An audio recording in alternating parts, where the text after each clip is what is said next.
Okay, welcome to the first ever edition of Hot Mama Salsa Nacho Talk.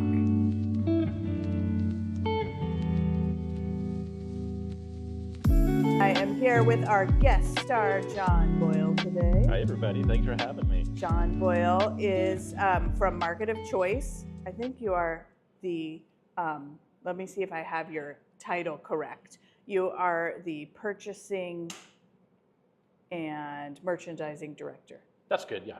I'll take it. Well, am I wrong? Head of merchandising and marketing, so you're very close, yeah.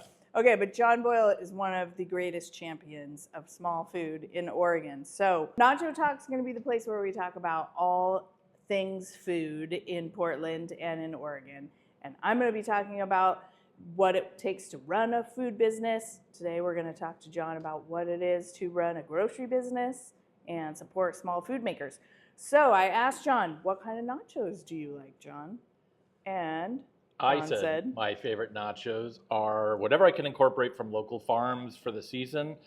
I always warm the chips, but today we're featuring Dungeness crab from our coastal fisher folk. It's kind of that backside of that season, and it's always fun to do something a little bit out of the ordinary. And so today we're going to do some Dungeness crab nachos. So crab nachos, super exciting. So I came up with a recipe based on crab nachos. We're going to be using our Market of Choice local heat flavored tortilla chips. We're going to be using a cream cheese and yogurt and mayonnaise crema that I made up. We're going to have some celery, chives, lovage, and lemon in our crab nachos. So let's get started. John, do you want to tell us about how this local heat and craft and kitchen project came about? We decided we would like to do a seasoned kind of different flavor, bringing in local ingredients, chef inspired.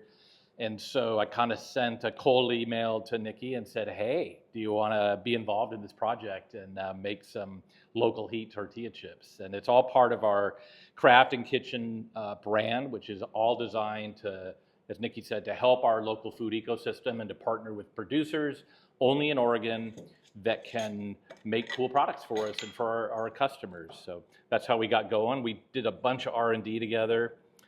Nikki played around with a bunch of different spice blends for us. We partnered with Turner at Peppered Earth for some of the spices. And Pepper grower. Here in the Portland area. Which he has some amazing varieties of different peppers. You'll see some more of his stuff coming up in some future products. So, we pulled all that together and we just started shipping the 3rd of March. So we're a couple weeks into it and it's already one of our best-selling chips. So we're really excited. So I think the reason John called me to ask if I wanted to make these chips is because he knew I took on this insane growth adventure by taking over the old New Season Central Kitchen, which is a giant manufacturing kitchen that was somewhat abandoned and left. And I wanted to grow my chip line, and it was hard to find a place in Portland proper to rent for food manufacturing. So I took on this insane idea, and John was lovely enough to say, I know how we can help. Yeah. I originally came down. I think I came down even before we talked about chips, and I just wanted to see the space. And Nikki gave me a quick tour, and it's a big facility, like you said, and so it made it easy to kind of say, hey, that's part of the ethos against the mission we want to create in our stores in general, but also with our local craft and kitchen products. Is how do we help you fill that capacity, hire people to work, buy better because you have more volume, and then we both can win in the same categories. Right, and I think one thing that is so phenomenal about what Market of Choice does is that they put their marketing dollars behind this ethos of how do we help our local food manufacturers in a way that it helps everything. Yeah. And so do you want to talk about some of the other programs you do, like the Mojo program and the demo program? And before you start, want to put some crab on the nachos? Yeah, I would love to be the crab. So we've got our crema. I'll tell you how I made this. I just put in my mini Cuisinart, I put half a stick of cream cheese, about half a cup of Greek yogurt, about a third a cup of mayonnaise, half a cup of sour cream, and a squeeze of half a lemon. And that's the cheese sauce that we're using. And then we've got the crab, and I'll put on some celery next. Okay, so tell us more about Market of Choice local programs while I chop chives. Yeah, we have several local programs. We've been around for 45 years, just stores only in Oregon. And we've always supported the local food economy. I think we really accelerated that in 2021, 2022 a little bit more, just the times were changing. And so we created the Mojo program. Mojo works with local suppliers to help them with getting their products to our stores at no cost to them. So if you're a maker of gluten-free products in Bend, or your spices from Southern Oregon, or you're from the coast with a chocolate bar, you can bring your product to one of our drop stores, and then our warehouse truck will pick that up and redistribute it to all of our stores. So it's super efficient for the makers. They don't have a lot of windshield time trying to get to all of our stores because we're kind of all over the state. But also super efficient for the stores because everything comes at one time, and the stores can write their orders and transmit them to you as one group of folks, so you know the ingredients you're going to need or packaging you're going to need for that program. Right, and this is revolutionary for a small food maker because distribution has become so consolidated over the last 15 years that we have very little distribution choices if we want to distribute outside of what we can drive ourselves around locally.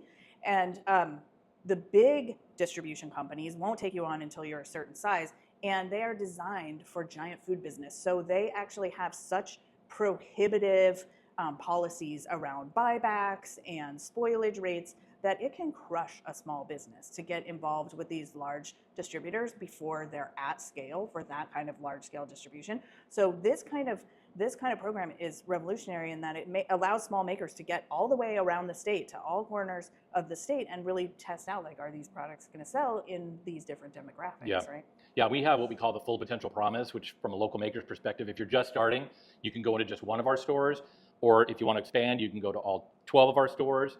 And if you want to grow past us, we'll even help introduce you to other retailers that might want to work with a local brand such as yours. And the Mojo program gives every vendor a full year guarantee at the shelf. So it really gives you time to get traction and see what items might be selling well, and even go demo and talk to customers and get feedback and things like that. And then we do 4 free ads for the people in the Mojo program each year that highlights those brands and kind of helps to amplify them a little bit. Amazing. And then you also really encourage demos, Yep. and in doing so, you offer coupons whenever we demo at the store, right? Yeah, again, everybody who comes in to do an active demo, we give them a local coupon for $1 off that day of the products, and then oftentimes we'll already have a special going on the local products, so it's an even better value for the customer. And you know, it is hard. People have to understand that the local makers face a lot of challenges with their costs because they're buying smaller quantities of raw ingredients. Nikki talked about distribution.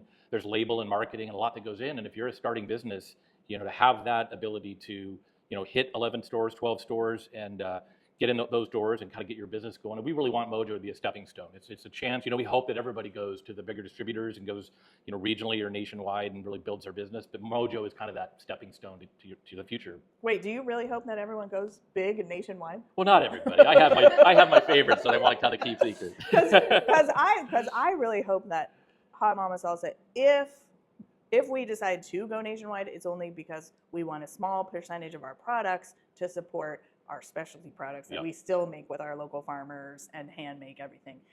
Because we all know that once you jump into that larger swimming pool, you have to make compromises on things. So you really have to design products made for that avenue. And a locally farmed and sourced product is probably not going to fit in those parameters. Yeah. Next on our nachos, we're going to put some of our Hot Mama Salsa fermented Fresno hot sauce. Now this is our medium heat hot sauce. It's made with a red Fresno chili, which looks a bit like a jalapeno but has a much fruitier profile. And then we ferment this sauce with sea salt and garlic. Yum. And then after fermentation, we add white balsamic. So that's it. There's 4 ingredients. Totally clean, too. I know, totally clean. Super depth of flavor, a little funkiness, a little fruitiness. We love it, especially mixed with anything crema. And then John's gonna shave on some lemon zest to play off the crab, right? Yep. And then our final addition, which I'm so excited, it's time for lovage again. So lovage is this really great herb that almost is, we call it in the kitchen kind of like a cross between celery and coriander. But if you want to grow something in your garden that will come back every year and give you more than you could ever use, lovage is the plant for you. And it's beautiful. It grows these big hollow straws. You can use it for your gin and tonics. It's pretty fun. But this is the first lovage from my garden, and it's kind of one of those herbs that gives you that like, what is that unusual flavor taste? And it does taste like a cross between the bitterness of celery or the bitterness of celery tops, and then kind of the herbiness of coriander or cilantro. Coriander is the cilantro seed. So can you smell it? Yeah, that's beautiful. It's got a good aroma. So we're going to add that to the top because, I like to put herbs on everything. And what were some of the biggest challenges you think you faced kind of getting everything started for your company? Originally? Yeah. Well, when I started Hot Mama Salsa, I didn't know anything about the food business at all. So I just thought, oh, well, I'll just put the salsa on the shelf. And because in Portland, we don't have like good salsa yet, people will find it and they'll love it and they'll keep buying it. And I'm like, they don't care about me, or I don't need to be the face, or they don't care about who's behind it. Well, quickly learned, oh yes, what they really care about is the story. Right? Yeah. So I learned how to tell a story pretty quick. But I was an artist before, but I had a couple other businesses. So I kind of came to the storytelling from an art background, which was great. Nice. But I think one of the first challenges I really recognized was I don't know how to do costing. I don't know how to do projections, and who's going to help me? It was before the time of business. We had all these business accelerators, so I had to really search that out and have someone teach me how to use QuickBooks and spreadsheets. No way, I didn't know how to do any of that. I've worked across the country and grew up on the West Coast and in the Northwest, and there is nothing like the food system we have here when you think about the different accelerator groups, there's a bunch of champions out there. And what's super unique is this is the one market that I've found that really the makers have really good access to a lot of different retailers and a lot of support, and you don't typically see that as well. It really is very, very uncommon. I know. We are so lucky here in Portland and Oregon because we do have these local chains that love to support and recognize the value in supporting locally made products, and especially products that are sourced locally. I mean, we're so lucky in Oregon. We have this huge bounty, of ingredients. It's unbelievable.